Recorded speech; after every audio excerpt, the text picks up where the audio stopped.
የቻትጂፒቲን ባለቤት ታውቁታላችሁ አይደል? ኦፕንኤአይ የሚባለውን እሱ ሶራ 2 የተሰኘ አዲስ ልክ እንደ ቲክቶክ አይነት ቪዲዮ ጀነሬት የሚያደርግ ኤአይ ካስተዋወቀ ሰነባብቷል። ያ ኤአይ እንደወጣ በጣም ሰዎች ቲክቶክ ሊያልፍበት ነው እያወሩ ነበረ። አሁን ላይ ግን በቃ ቪዲዮቹ በደንብ የሚያምሩ አይደለም፣ የሚሰራቸው ቪዲዮዎች ሰው እንደፈራው አይደለም። ኢቭን ኤዲተሮችም ስራቸውን ሊያጡ ነው ምናምን ተብሎ ሁሉ ሲወራ ነበረ። ኤአይ ምንም አድቫንስመንት ላይ ቢደርስ የለም በጣም ቢራቀቅ እንኳን ስራ የማያጡ ሰዎች አውቃሉ። እነዚህ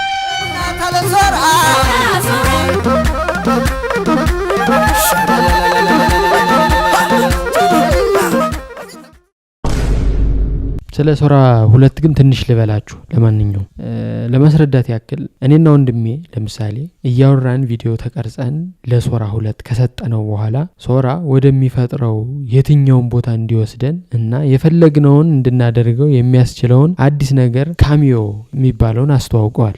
የሶራ 2 ፊዚክስም ከጉግሉ ቪኦ ከተሰኘው የተሻለ እንደሆነ ተናግረዋል። ቢሆንም ግን ኔክ በሉት እና ይህን መቻላቸው ነው ቲክቶክን የመሰለ መተግበሪያ ወይም አፕሊኬሽን እንዲሰሩለት ያስገድዳቸው። ካሚዮ ሰዎች ላይ ብቻ ሳይሆን ደግሞ እንስሳት ላይም እንደሚሰራ ሳይተዋል። ቲክቶክ የሚታወቀው በአጭር ቪዲዮዎች ነው። ይህንን መተግበሪያ ሊያስተዋውቁበት የቻሉበት ምክንያት እነዚህ የቪዲዮ ጀነሬቲንግ ኤአይዎች ለትንሽ ደቂቃ ብቻ ጀነሬት ማድረግ ስለሚችሉ ነው። ይህም ቪዲዮ ኤዲተሮች ስራቸውን ሊያሳጣቸው የሚደርስበት ደረጃ ላይ እንዳልደረሰ የሚያሳይ ነው። መተግበሪያውም በአይፎን ስልኮች ላይ እንደተለቀቀና ከቆይቶች በኋላ ለአንድሮይድ ስልኮች እንደሚለቀቅ ተናግረዋል። ይህንን ይመስላል። ሌላ ምንም አዲስ ነገር የለም በሶራ 2 ዙሪያ ማለት ነው። እኔ ከነገርኳችሁ ውጭ እንደዚህ አይነት እውነተኛ መረጃ ከፈለጋችሁ ፎሎ፣ ላይክ ማድረግ እንዳይረሳ።